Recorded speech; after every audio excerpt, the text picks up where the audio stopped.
Pagani Huayra Roadster BC first drive, when too much is just right.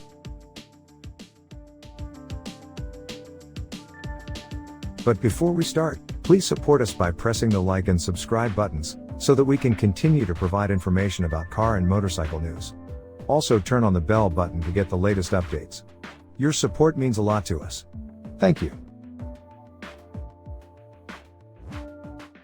This or the Pur Sport? I brought the latest and greatest from Italy's smallest and most prestigious hypercar maker, Pagani, to a weekly gathering of Los Angeles-based car freaks. I just finished explaining that yes, the Pagani Huayra Roadster BC, a fully hand-built, AMG-powered carbon fiber spacecraft, costs about $4 million as tested. The same price in fact as the Bugatti Chiron Pur Sport I really took a shine to when I drove it a few months earlier. Because I'd driven both, the questioner wanted to know which I preferred. I looked at the Pagani and then locked eyes with Jamie Morrow, the British race car driver who chaperoned both my drive of the Bugatti and now the wild Italian with the German heart. He surely had his own opinion of the two but threw his hands up in the air and laughed, not wanting to stick out his professional neck. Fair play, as the Brits say. I thought about it for a second or so and said, yeah, the Pur Sport. And I've been reconsidering it ever since. What is the Pagani Huayra Roadster BC? Pagani first introduced the Huayra in February 2011 as the replacement for the marque's game-changing Zonda. The two biggest differences were the dropping of a manual transmission and the addition of two turbochargers to the AMG-sourced V12 nestled behind the driver. Power went up, though some argue driver involvement went down. Speaking as a person who drove a Zonda and a Huayra on the same day, I don't agree with the latter. Then came the Huayra BC, so named for Pagani's first customer, the late Benny Caiola. Power was up from 730 horsepower and 738 pounds-to-foot of torque to 791 horsepower and 775 pounds-to-foot, and weight was down. Next came the Huayra Roadster, a removable top version of the standard Huayra. It generated controversy because removing the roof meant changing the doors from gullwing to standard, an ignoble fate the Aston Martin Valkyrie Spider managed to avoid. The 2020 Pagani Huayra Roadster BC, alternatively known as the Huayra BC or just RBC, is simply a roof-off version of the regular BC then, right? If only it were that easy. The engine is the latest, newest, and most powerful version of AMG's legendary 6.0-liter twin-turbo V12 that's still, almost stubbornly, paired with a 7-speed X-Track automated manual single-clutch transmission. This engine is an actual preview of what will power the Huayra's replacement, the upcoming and soon-to-be renamed Pagani C10. AMG will continue producing this beast of an engine through 2025, which should give Horacio Pagani and Sons plenty of time to stock up.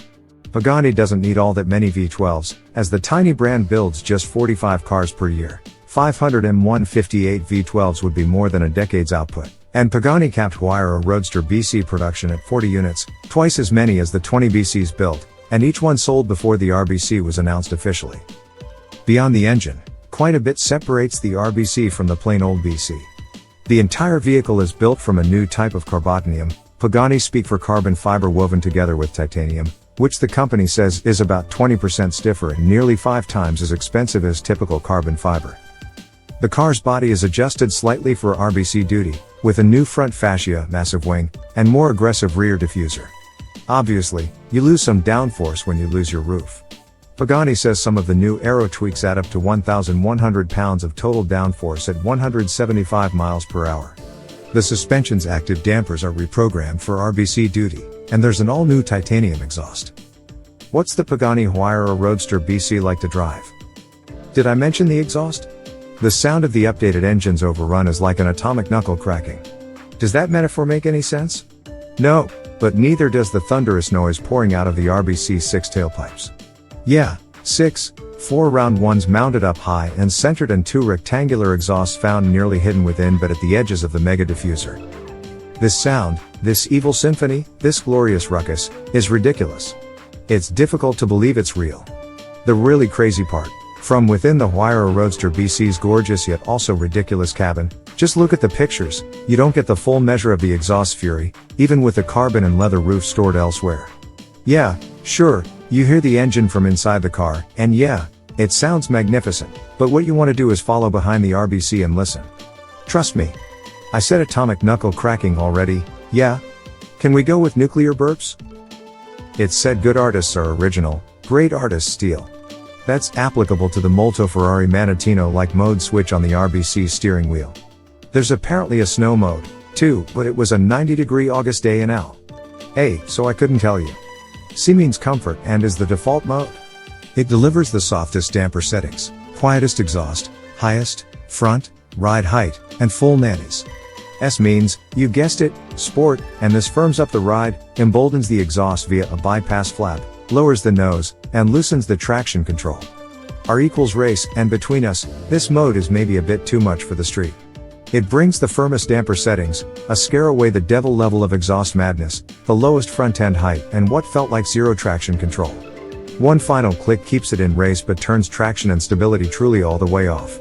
For the sake of both my own child and any that Mr. Morrow might sire in the future, I didn't bother with the all-off dance on a winding, two-lane canyon road.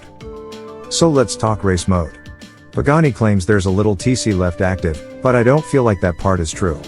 The torque, the monstrous, Wagnerian storm of twist, and to only the rear wheels, mind you, simply overwhelms the massive, uber-sticky 355 25-21-inch Pirelli Trofeo R rear tires as if they are space-saver spares. I was a touch scared and alarmed. I was also eyes wide smiling while shouting something to the effect of Mio Dio while simultaneously swearing profusely.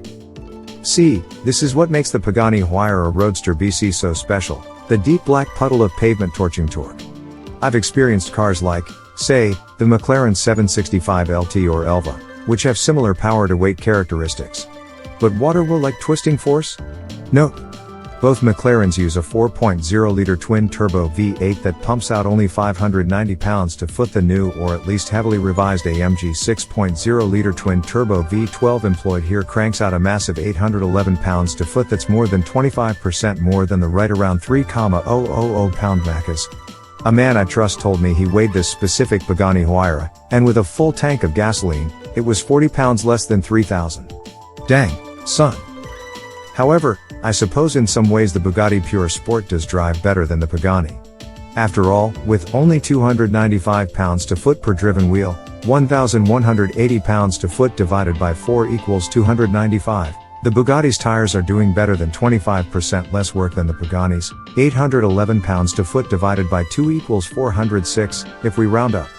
Therefore, there's less drama, less frenzy, less turmoil, and ultimately less lunacy. I happened to drive each $4 million beast on the same stretch of road.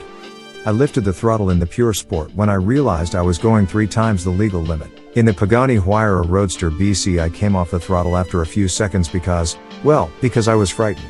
The tires couldn't handle the torque, I couldn't handle the torque, nor could Motor Trend's insurance company. Imagine making that call. Yeah, hi, it's Johnny.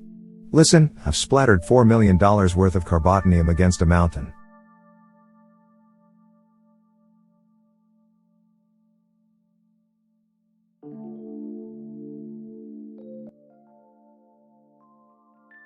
Thanks for watching. Drop a like. Leave a comment. And don't forget to subscribe to watch more videos like this.